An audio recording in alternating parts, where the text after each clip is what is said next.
Okay, so again, Max could have various combination of services that he could have avail using his budget. Now, the next slide will show you the budget line for Max. Okay, so this is a tabulation of max possibilities with income of 100. Now, so this technically means that Max allocated 100 of his income for the concert and movies. Now, this point, kane, points A to F represent the combination of goods and services that Max could avail no, with his 100. So for A, and A, so Max could have 0 concert but 10 movies per month. For B, he could have 1 concert and then 8 movies. For C, 2 concerts and 6 movies. For D, 3 concerts and 4 movies. And then for E, 4 concerts and 2 movies. And the last combination is Max could have exhausted his 100 over the concerts and without movies. So, with the tabulation form, klaro nimo makita what are the combination of services that Max could afford with his 100. Now, if you're going to plot this in a graph, it will give you the budget line of Max. Max. Okay, so this is how the budget line of Max looks like. So this represents the number of movies and this represents the number of concerts. So, mo na kaning points. So these are the points, the combination of services. For point A, with 100 per month, Max can afford 10 movies and no concert at all. So, for B, itong i-discuss ka sa tabulation. So, mo na ni it represent. Now, it is safe to say for us that every combination, whatever combination is that Max is going to have, but it should fall within this line. So, dinhira nga line area ang ma-afford ni Max. He could have combined 6 movies, kani din 6 movies and 1 concert. But in this example, ang ijang gi-avail nga not in the tabulation is kaning Z, the point G. I mean, not G, J, whatever. So, kaning G, as in goat, no? He could have 4 movies and 2 concert. Ma-afford pa na niya, no? But technically, his budget line is this. Kani ka dyan budget line from E to F.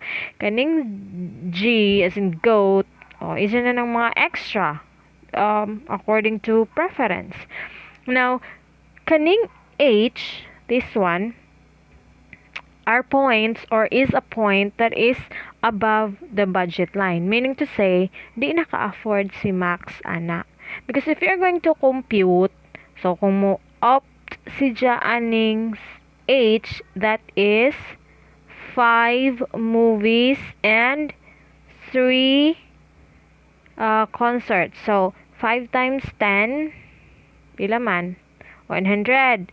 Unya, 3 times 20, pila na, 100 ba ang 5 times 10? 50 day. Uy, ang bulo kasi. Oh my God! Ew. So, 5 times 10 is 50. And then for 3 concert, he will have to pay 60, diba? Kay 3 times 20. So, that is a total of 110. So, nana si Jai, utang karon nga 10 pesos if he is going to go for this combination. So, kinahanglan na sa mangutang og 10 para maka-afford sila sa 5 ka-movies, and 3 concert. So, this method will help economists, no, in a particular country to determine the capacity or the purchasing power of the population. Okay, bisan pag mo pwede man sa mangutang, but then again, that is beyond budget. So, in the next payday or payday ni Max, malkansi na po siya og G's. Nga naman, because he has to pay for 10 pesos nga utang ni Jang, ay siyang giutang just so he can afford he can afford H kani.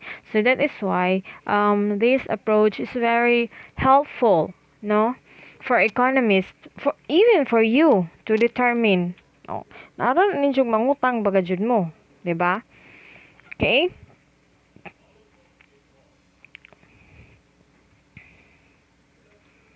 Okay, so what if, no, nakita na nato ang tabulation sa kanang choices ni Max, ang budget line, kay baw na ta, asara taman, no? But, we all know that the market is volatile and changing. So, there are instances wherein there is a changes in the income of Max, na-promote ba siya karon, or ningbalhin ba sa laing trabaho, that would change his income. So, basig dako na jag sweldo. So, there is now a change in the factors that affect Max capacity to pay for goods and services. Or, it could be that there are changes in the prices. What if there is a change in the price of the movies? So, instead of 10 pesos, mahimo na siyang tag 5 na lamang ticket. Or ang concert, instead nga 20, mahimo na lamang G's, diba? All of these are possible. Kaybaw jud ka, when it comes to market, naa jud ng changes because of competition. So, we will look at what will happen to the budget line of Max if there are changes in either in the income or in the prices. Okay. So, let's assume that there is a change in the income of Max. So, na-promote high si Ja. So, dako na siya sweldo. Okay, so, an increase in income will shift the budget line upward and rightward. Okay, a decrease in income will shift the budget line downward and leftward. Okay, so, to draw the budget line in figure 1, katong pinuno na itong gipakita, we have assumed that given prices for movies and concerts and given income that Max can spend on them, this givens, the prices of the goods and the consumer income are always assumed constant.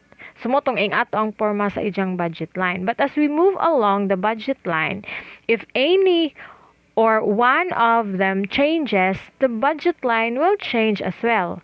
So, tanawa na to ha. So, notice that the old budget line in figure 2A, kani, so mo niya ijang old budget line, kani. So, the old budget line and the new budget line are parallel. Pareha sila. That is, they have the same slope of 2. We have changed Max income but not the prices. Since the ratio has not changed, the spending trade-off between movies and concert remains the same. Diba? So, karon ang mahitabo tungod kay nasay ni-increase ang income ni Max, maka-afford na siya og pila ma-afford ni Max? 20 nga movies and 10 ka concert, because there is a change in income. Although the change is income in this example is not definite, meaning to say wala gi state ba kung pila, but we are sure that the change in income of Max would offer him a new budget line. So from here, nga maura man ni ma-afford this sa 100, karon kay na change sa income, Basig nahimo na siyang manager or nahimong president. So, nakita na to nga nag-change siya og 20 na. Lahi na isang budget line ning iswag na ning upward and rightward. So, parong na siya isa tungod kay dako naman siya og income. Maka-afford na siya 20 ka movie tickets and 10 concert tickets. Sumo na mahitabo.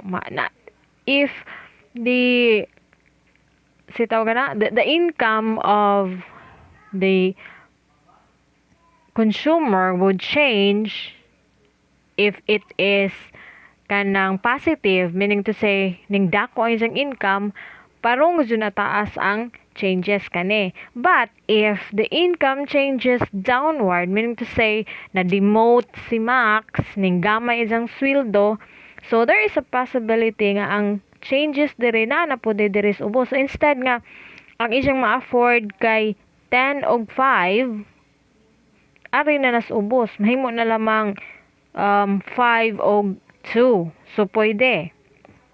Basta kay in a change of income, basta positive, no? An increase in income will shift the budget line upward and rightward. So parong dire ang change sa shift kung increase, but a decrease in income will shift the budget line downward and leftward. So parong na dire ang ijang movement kung decrease in income. That is given. Kay that is more like opposite poles man jud na. Kay di man jud ka although there are instances nga na adjay tao nga magpakaron ingnon nga maka-afford pa ani bisag di na gajud tungod kay there is a changes in income, but generally when the income drops, the capacity of the consumer to pay for goods and services also drops. But when the income sana kanang plummeted or mosaka siya, the capacity to pay of the consumer will also plummet. Diba? That is a general rule. So, exemptions na lang, matinga ka, ngano lagi mong silingan, ma'am, nga, wala na lagi sa trabaho, pero maka-afford lagi si jag kotse. Takay ba? There are other sources of income, mga illegal, kanang, joke lang illegal. O takay ba? We don't know actually what is happening in their lives. Nganong, kanang naka-afford sila nga wa naman unta sila trabaho. There are instances like that. But for the purpose of academic discussion, we are sticking on to the general rule, no? The general perception that when the income drops, of course, your capacity to pay also drops, and when your income rises, your capacity to afford or your purchasing power also rises. Okay? Kuha, nakagets? Okay, so what if there's no change in the income, but rather on the price of the tickets or the goods and services? So how would the graph looks like now? So mo na ni porma sa graph kung naay changes in the price. Say for example, some movies. So when you plot the changes of price in the movies, this is what will look like. No, a decrease in the price of the movies rotates the budget line upward. So mo man kanang mo man yung movies. So kung there is a drop in the price, of course, musaka na diha ang ma-afford ni Max tungod kay ning ubos man ang price. Now, the drop in the price of goods and services will now give the consumer a more capacity to pay for that particular goods or services.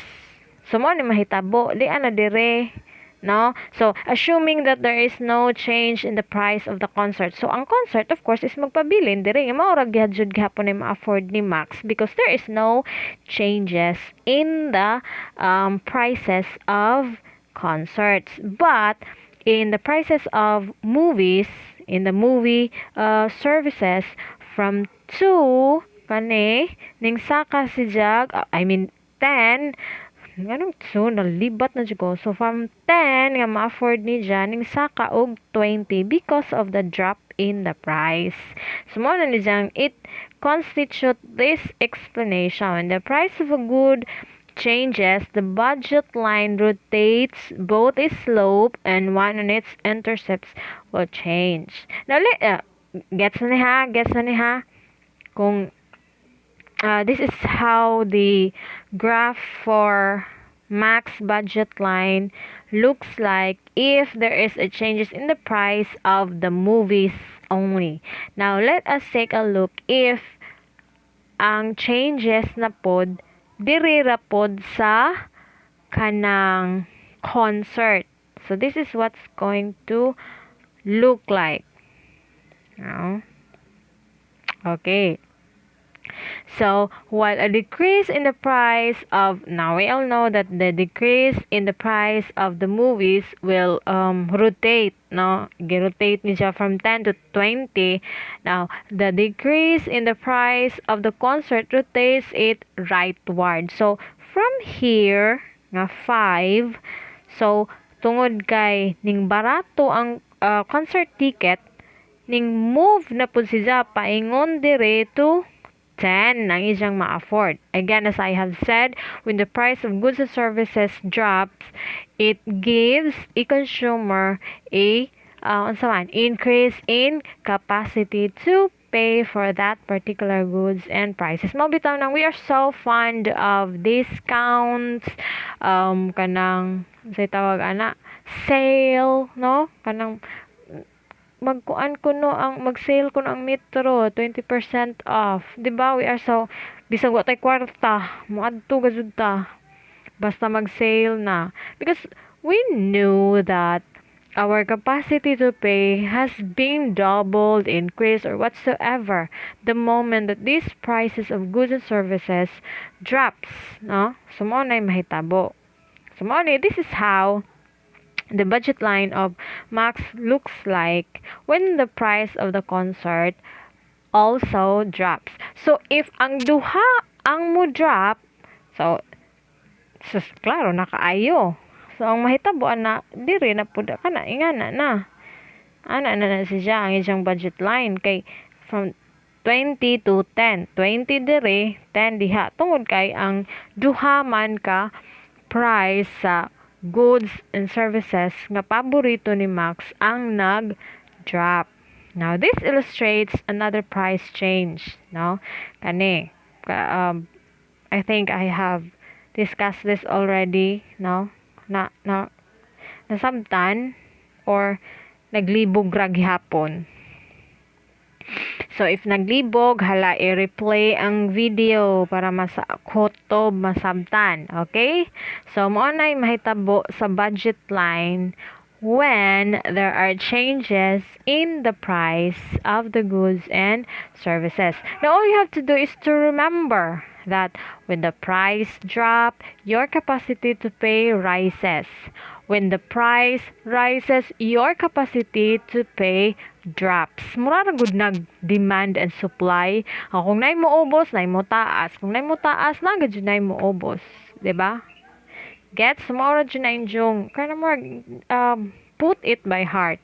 And then you will understand na ani mura ba na injong reklamo, ma'am, did you kasabot sa mga graph unsa si ini oy alien. Oh my god, you are into economics, you should understand how graph talks, because sometimes when you become manager someday, diba ana mo nga, okay, ikaw kanang unsa na production manager na ho sa kinakusgan kinadak-an nga company, give me your report about the production. Sometimes there are managers who will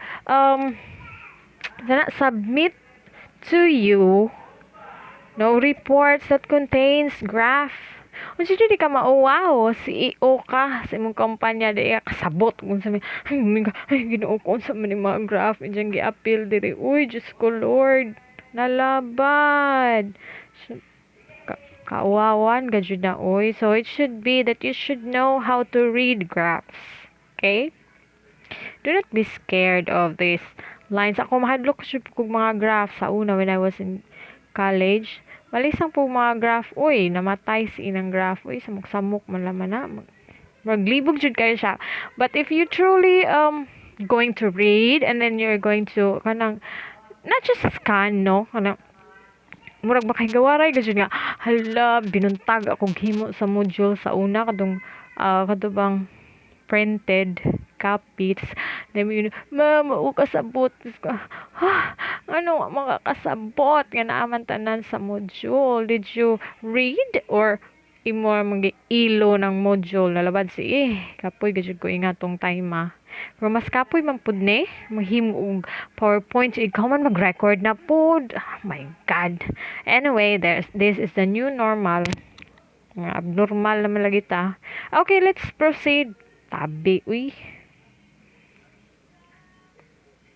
Okay. So, you are done with kanto ha. So, your first activity is activity 1, the budget line. Or the budget constraint. Activity na dyan, ma'am? Oh, yes! Kay arong presko pa. Murag lungs sa bangse. Makatigo ga jud. Okay. So, assuming you have this information with you. So, Harley has an income of 1,000 pesos. Okay? So, he likes two goods, which is the fish and mango, with the prices of, for the fish, tag 4 ang isda. Kada usa ka isda ha, dili kinilo per isda. So tag 4 per isda, and ang mangga pod tag piso per mangga. So cute siguro ni kaadyo nga mangga basig ka na mao pay pagtubo bitaw kanang ila home run ni Modric di wanay pakpak tag piso raman. Okay. So assuming that you have this information.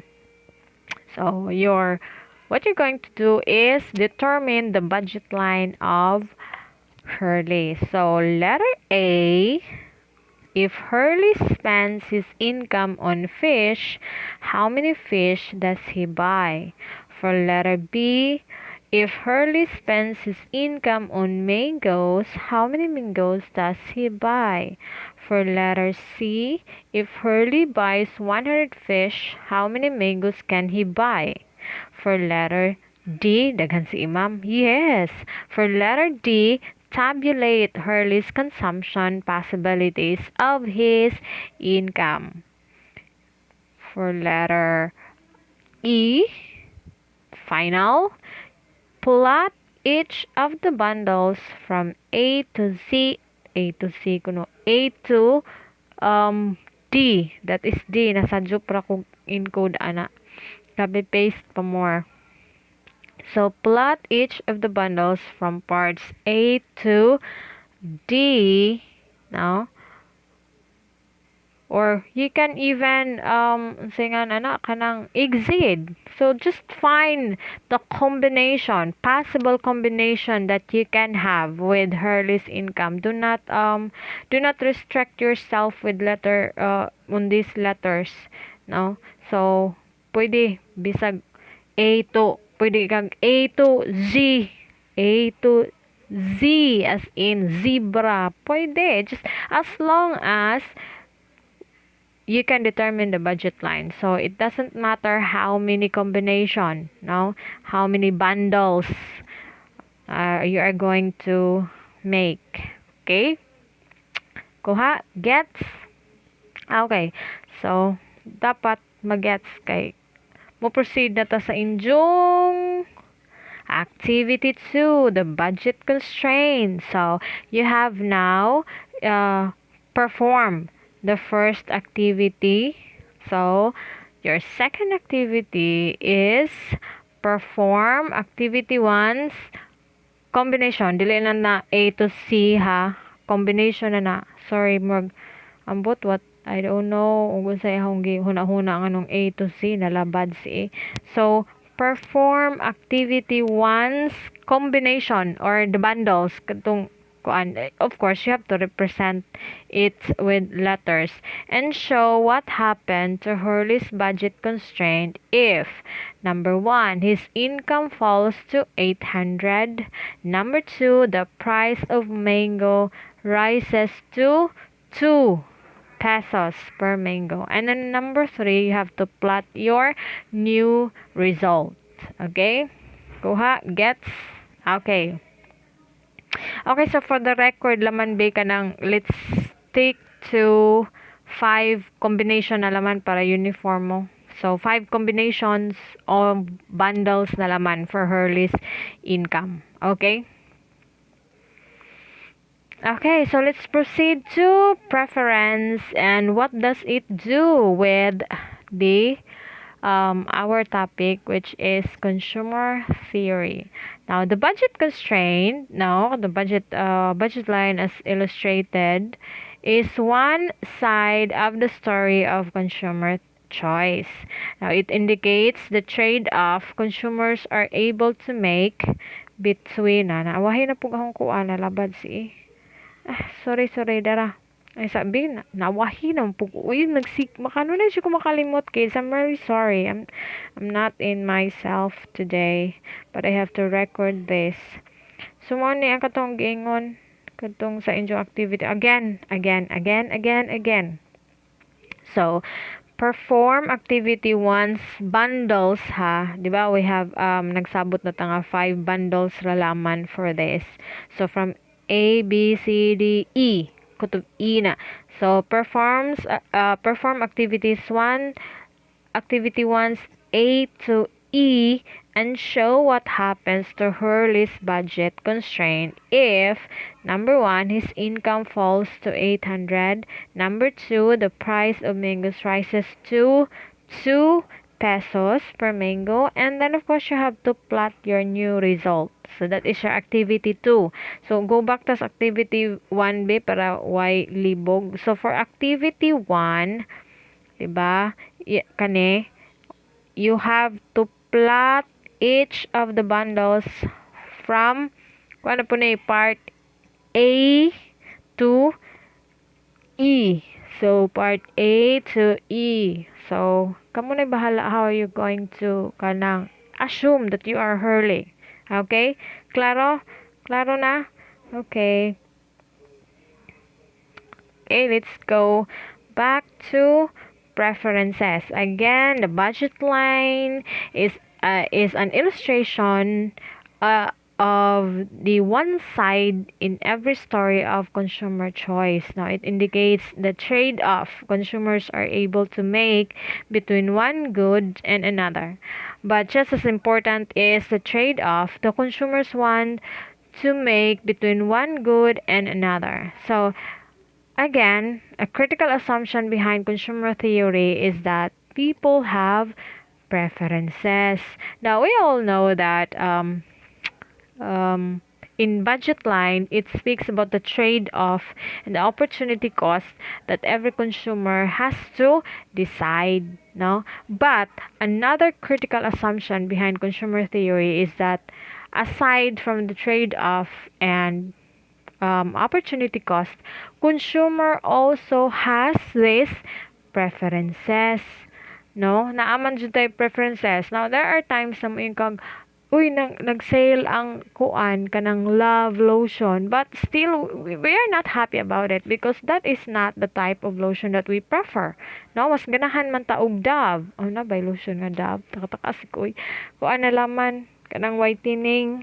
Ganahan man ta og gluta nga lotion. So di ta ma-happy. No, our capacity to pay is still not, di ba ingon ko ganina nga, when the price of a good and services drops, technically it means that your capacity to pay rises. But in this case, nga ang price sa goods nag-drop is not your preferred goods and services. It doesn't have any effect at all. So, for example, karon min kag I love lotion, tag 5 na laman. So, you have a budget of 20 pesos for lotion. So, pwede ito, your capacity to pay unta if you prefer love lotion would have an increase. But since it is not your preferred goods and services, it doesn't have an effect at you at all, di ba? Kaya ang imong gusto ka ang glutaman, and wala man sila nag drop sa price. So there is no change in your capacity to pay karon, no? So ing ana ang that is another factor that you have to consider, no?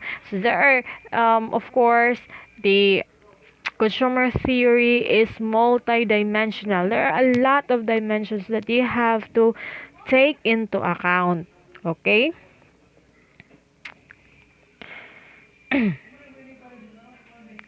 Now, more specifically, we assume that you can look at two alternatives and state either that you have prefer one to the other, or you are entirely indifferent between the two, which means that you value them. So there are also instances that you have preferred goods and services, like you like kanang kadto balik na lang tas kang max oy kay arong way libog. So mao man kanang you like movies, and then you also like concerts. These are what we call alternatives that you prefer. Now sometimes you are either indifferent between the two, which means that you value these two, the movie and the concert, equally. So wa kay kanang gitawag nila tulak kabigin, ug pwede pala man iimo tanan ang duha ka goods and services. Now, how can we possibly speak systematically about people's preferences after all? How are we going to, as an economist, as a scholar, so how are we going to speak systematically about the people's preference? Now, we all know that people are different. They like different things. Now, American teens delight in having Coke with dinner, but others may not. No? Sometimes ikaw ganahan ka og itlog, si dili. So we all have different preferences. Now,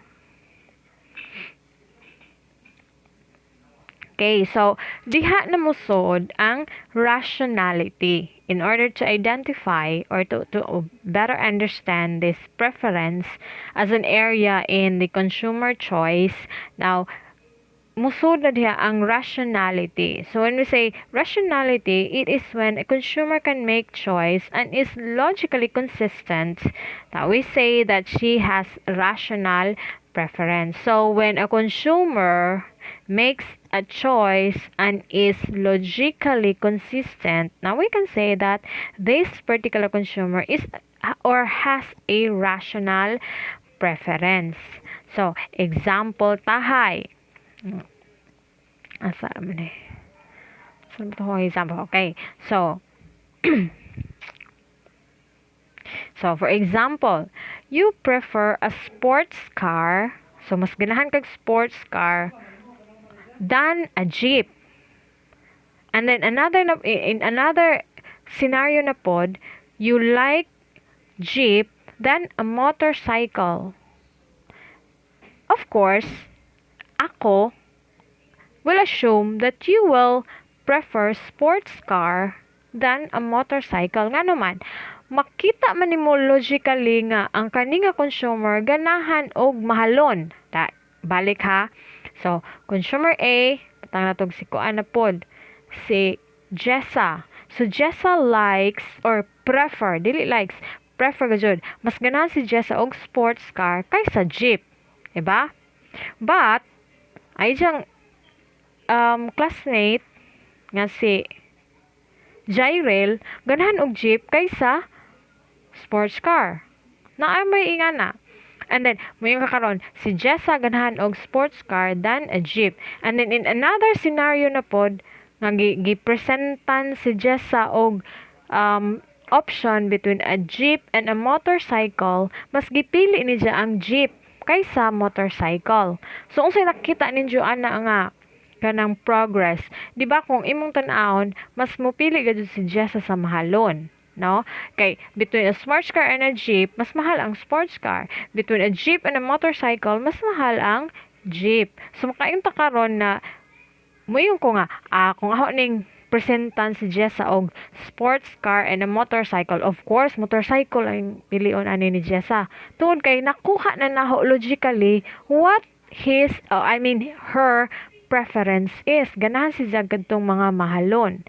And on another scenario, for example, si Jyril, presentan og sports car o jeep, mas ganahan si Jyril sa jeep.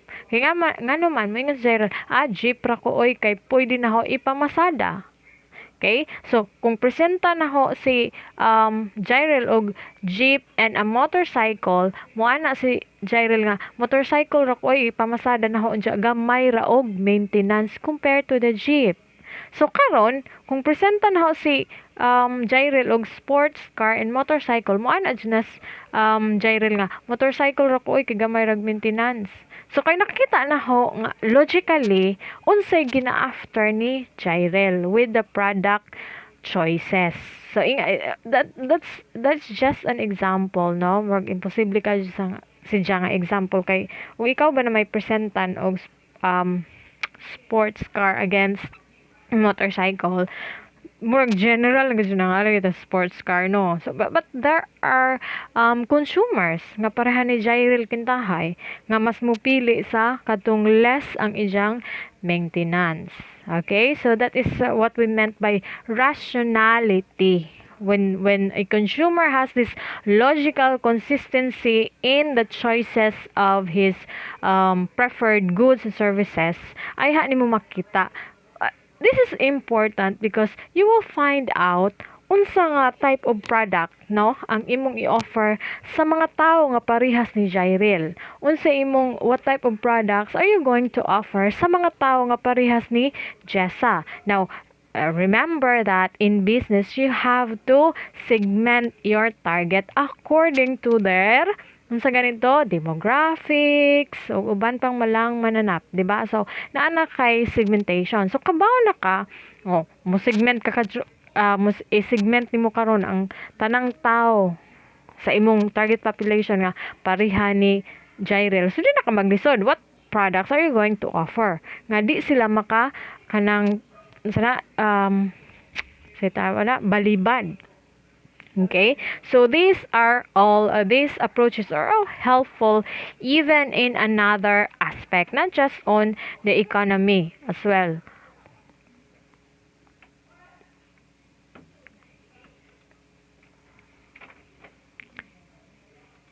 Okay, so notice that the rationality is a matter of how you make choices and not what choices you make. So as I have said before, no, kanang when we speak about rationality, it is not how it matters on how you make your choices. Di ba nakita na to nga nganong kaniman ang choices ni Jyril, nganong kaniman ang choices ni Jessa. Now we see that rationality is a matter of how you make your choice and not what choices you make. O ipakialam si Jyril ug unsa itsura ng jeep or unsa itsura ng motorcycle. Ang ijang gi-after is low maintenance. So that is a question of how, not a question of what, di ba? So murag nganong ka naman mong gipili kay how did you choose this particular product? Because I know that these products are of low maintenance. So mo na siya ang bot pasabot sa rationality is a matter of how you make your choices and not what the choices you make. You can be rational and like apples better than oranges or oranges better than apples. You can still be rational. You can be rational even if you like chocolate covered anchovies. Kabala kaila mo anchovies kana bang tugnos nga gagmaaw ka ng bulinaaw. Kana bang aroy kanang lansang manas ato uy. Kalimot ko kana bang buwad bulinaw. Oh my god. What matters is that you make logically consistent choices which most of us usually do. Okay?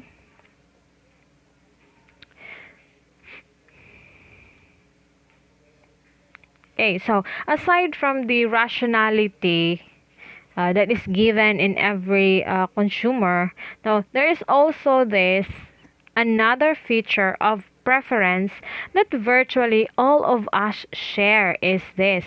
We generally feel that more is better.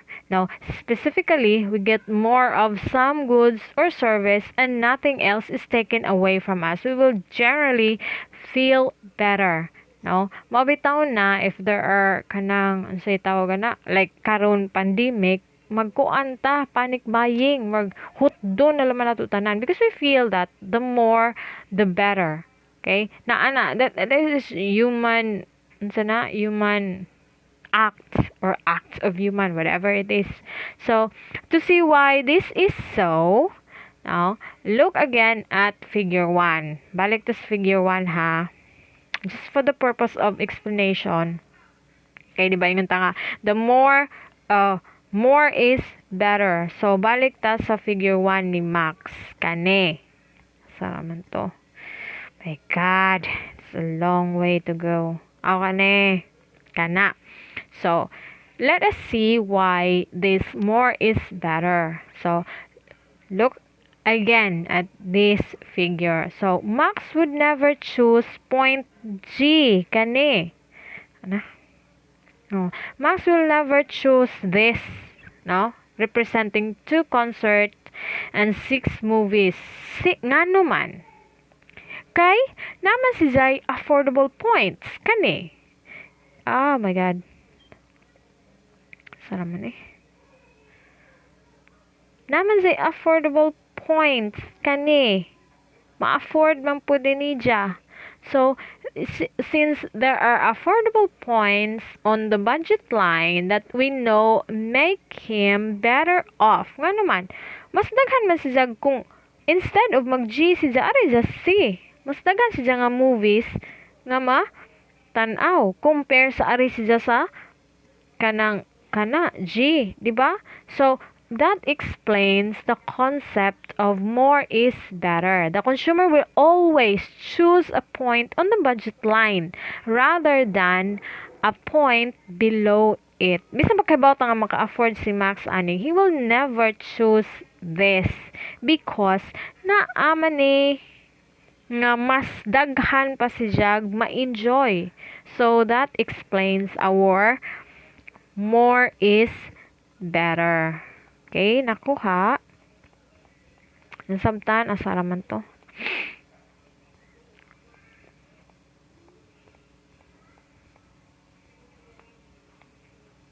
Okay, so mauna si Ja ang but pasabot sa more is better. Okay?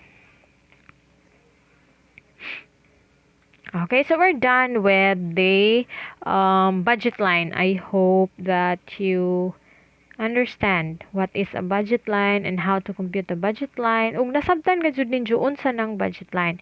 If not, you can go over the video para mas masabtan ka jud. Okay? Okay, so let's move on na ta. Okay. Buwag na mo, move on na ta. Joke.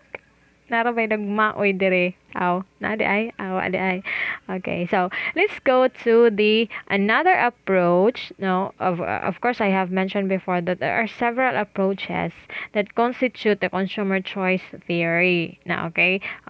Usa na to is the budget line constraint. Another approach is the marginal utility approach or the measure of satisfaction. So, kay bawa na mo unsaon pag predict the consumer choices using the budget line.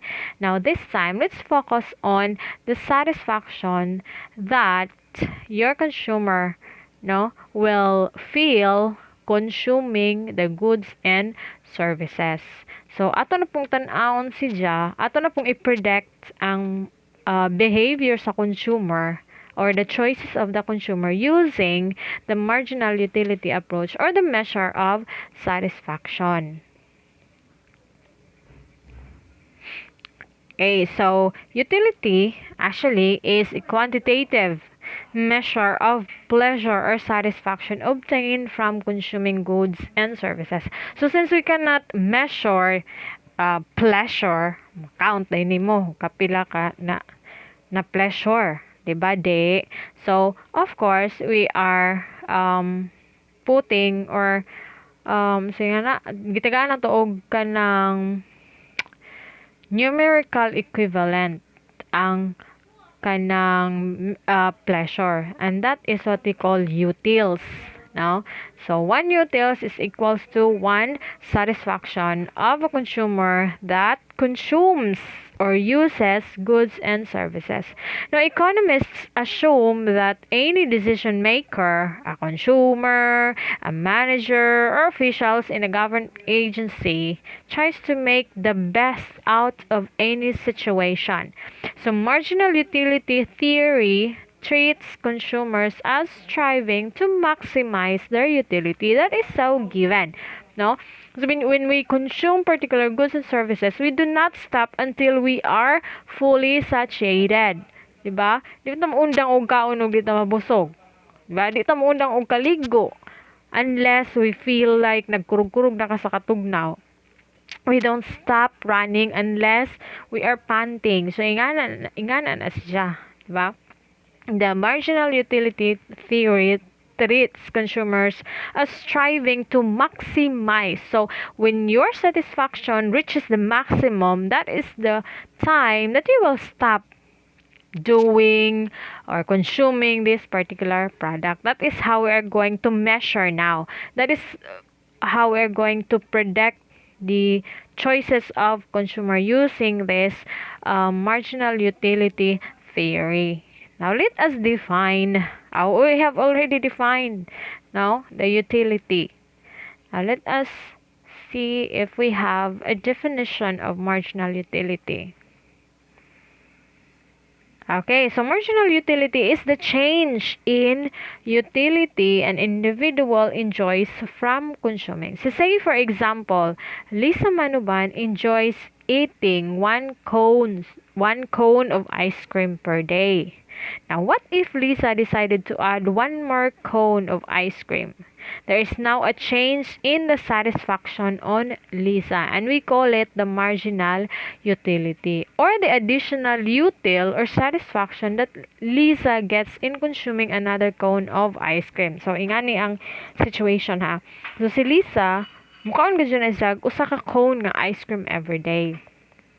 And then, it so happened nga, in that kadugasan ni siyang kaon, kayo siya, hindi naman paigo ang usa, oy. So, she adds one more cone in a day. So, dito siya nakarealize na, lamias ang pamati, oy, ang busuga na ho. Diba? Naman tayo mga nga nga instances, lamias ang pamati, oy, kay ang busuga na ho. So, that is the additional cone kay usually usara man jud ka cone ang iyaha i-consume per day. So the additional cone is what we call marginal utility or the change now kani the change in utility an individual enjoys from consuming. So if in the event nga muad si Lisa duhan ay na consume no mo yung nga maglami pa kanang kaon og ice cream muad na po siya usa.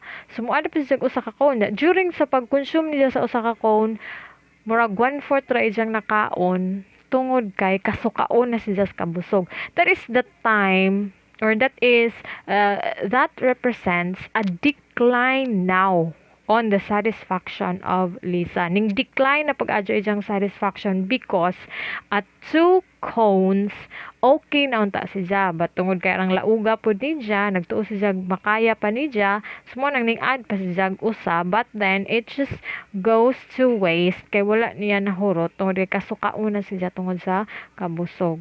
Now, there are in real world, na-adyo na in reality, na-adyo na mga panghitabo nga na, labi nagmamista, sus ginoo ko, aron daghanag yung hukaron, nalabad si napay hapit tibuok inasal na gidas plato diya tapos mukuha pag jud og sudan nga kanang dili inasal, di ba? Ingana mo kanang kasaga masana kanang mamista man jud pug kuno. Buk siya hong bantayo no. Oh my god. So bantar ko gabihas sa ang plato. Uy nagkuan na jud kanang say ano na kanang rag Smoky Mountain na jud hapit na jud mo collapse ang iyang pag-aon. Anyway, because that is his or her capacity to eat. Malagig ipanundog nimo nga mao man na imong kaya po. That is your satisfaction. Now, every person has different utility and different marginal utility. Okay? Okay, so let us look at the marginal utility of Lisa in consuming ice cream cones. So, si Lisa na po dito example, ani. Na.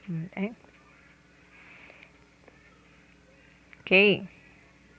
So, mautay na ha. Mautay ni ang tabulated marginal utility ni Lisa in consuming ice cream cones.